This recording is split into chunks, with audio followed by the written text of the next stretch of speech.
നടത്തുന്ന അതിക്രമങ്ങളിലും കൂട്ടക്കൊലയിലും കടുത്ത പ്രതിഷേധവുമായി ഇന്ത്യ.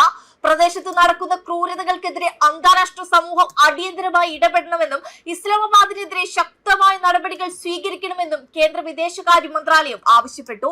പ്രാദേശിക തെരഞ്ഞെടുപ്പുമായി ബന്ധപ്പെട്ട് ഉയർന്ന പ്രതിഷേധങ്ങൾക്ക് നേരെ പാക് സേന നടത്തിയ അടിച്ചമർത്തലിൽ ജൂലൈ 27 മുതൽ ഇതുവരെ 40ഓളം പേർ കൊല്ലപ്പെട്ടതായ പശ്ചാത്തലത്തിലാണ് ഇന്ത്യ നിലപാട് കടുപ്പിച്ചത്.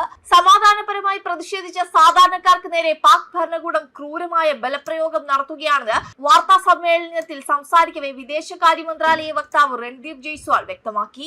വർദ്ധിച്ചു വരുന്ന ജീവിത ചെലവ്, ഭരണകൂടത്തിന്റെ അവഗണന, രാഷ്ട്രീയമായ പാർശ്വവൽക്കരണം എന്നിവയ്ക്കെതിരെ ജോയിന്റ് അവാമി ആക്ഷൻ കമ്മിറ്റിയുടെ നേതൃത്വത്തിൽ ജനങ്ങൾ തെരുവിലിറങ്ങി പ്രക്ഷോഭത്തിലാണ്. എന്നാൽ പ്രതിഷേധിക്കുന്ന സ്വന്തം ജനങ്ങളെ ശത്രുക്കളായി പ്രഖ്യാപിക്കുന്ന നിലപാടാണ് പാകിസ്ഥാൻ പ്രതിരോധ മന്ത്രി ഉൾപ്പെടെയുള്ള ഉന്നതരുടെ ഭാഗത്തു നിന്നും ഉണ്ടാകുന്നതെന്ന് ഇന്ത്യ ചൂണ്ടിക്കാട്ടി. പാകിസ്ഥാൻ പണവും ആയുധവും നൽകി വളർത്തിയ ഭീകര സംഘടനകൾ ഇപ്പോൾ അവർക്ക് തന്നെ തിരിച്ചടിയായി മാറിയെന്ന കാര്യത്തിൽ പാക് പ്രധാനമന്ത്രിയുടെ രാഷ്ട്രീയ ഉപദേഷ്ടാവിന്റെ വാക്കുകൾ തന്നെ തെളിവാണെന്നാണ് വിദേശകാര്യ മന്ത്രാലയം കൂട്ടിച്ചേർത്തത്. പ്രദേശത്ത് നടക്കുന്ന വ്യാജ തെരഞ്ഞെടുപ്പ് ജനങ്ങളുടെ അമർഷം ഇല്ലാതാക്കാൻ പര്യാപ്തമല്ല. അധിനിവേശ കാശ്മീരിൽ നടക്കുന്ന നിയമവിരുദ്ധമായ പൗരഹത്യയെക്കുറിച്ച് സ്വതന്ത്രവും നിഷ്പക്ഷവുമായ അന്താരാഷ്ട്ര അന്വേഷണം വേണമെന്നും പ്രതികളെ നിയമത്തിന് മുന്നിൽ കൊണ്ടുവരണമെന്നും ഇന്ത്യ ശക്തമായി ആവശ്യപ്പെട്ടു. അതേസമയം കഴിഞ്ഞ 2 മാസമായി പാക് അധിനിവേശ കാശ്മീരിൽ പ്രതിഷേധങ്ങൾ നടക്കുന്നുണ്ട്. എന്നാൽ അസീം മുനീറിന്റെ സൈന്യം അവരെ അടിച്ചമർത്താൻ എല്ലാ ക്രൂരതകളും ലംഘിച്ചു.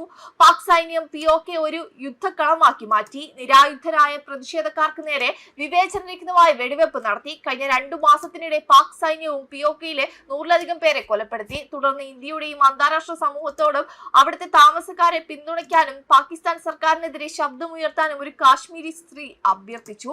ന്യൂസ് 18 റിപ്പോർട്ട് അനുസരിച്ച് കഴിഞ്ഞ 3 ദിവസത്തിനിടെ പ്രതിഷേധത്തിനിടെ 40ഓളം പേർ മരിച്ചു എന്ന് കാശ്മീരി അവകാശപ്പെടുന്നു. ഇതിൽ 20ഓളം പേർ മീർപൂരിലാണ്. എന്നിരുന്നാലും മരണങ്ങളുടെ കൃത്യമായ എണ്ണം ഇതുവരെ സ്ഥിരീകരിച്ചിട്ടില്ലെന്നാണ് അവർ പറഞ്ഞത്. കൂടാതെ നിയന്ത്രണ രേഖയിൽ സാധാരണയായി ഉപയോഗിക്കുന്ന ആയുധങ്ങൾ POKയിലെ സാധാരണക്കാർക്കെതിരെ ഉപയോഗിച്ചതായും കാശ്മീരി ആരോപിച്ചു. പ്രതിഷേധക്കാർക്ക് സമാധാനപരമായ ലോങ് മാർച്ച് തുടരാൻ ശ്രമിച്ചതായും ധാരാളം ആളുകൾ മുസാഫറാബാദ് അതിർത്തി കടന്നതായും കാശ്മീരി പറഞ്ഞു. കുറച്ചു കാലമായി നിർത്തിവെച്ചിരിക്കുന്ന ഞങ്ങളുടെ സമാധാനപരമായ ലോങ് മാർച്ച് തുടരാൻ ഞങ്ങൾ ശ്രമിച്ചു. ദശലക്ഷക്കണക്കിന് ആളുകൾ മുസാഫറാബാദിൽ അതിർത്തി കടന്ന് സമാധാനപരമായി മുന്നോട്ട് പോയെന്ന് അവർ പറഞ്ഞിരുന്നു. വെടിവെപ്പിൽ കൊല്ലപ്പെട്ടവരുടെ ശവസംസ്കാര നടപടിക്രമങ്ങൾ പൂർത്തിയാക്കേണ്ടതിനാൽ മാർച്ച് പിന്നീട് നിർത്തിവെച്ചതായും കാശ്മീർ കൂട്ടിച്ചേർത്തു. കഴിഞ്ഞ 53 ദിവസത്തിനുള്ളിൽ ആകെ മരണസംഖ്യ ഏകദേശം 100 ആയെന്നും ഈ കാലയളവിൽ പ്രദേശത്ത് ഇന്റർനെറ്റ് അടച്ചിരിക്കുകയാണെന്നും അവർ അവകാശപ്പെട്ടിരുന്നു. വെബ് ഡെസ്ക് കർമ്മ ന്യൂസ്.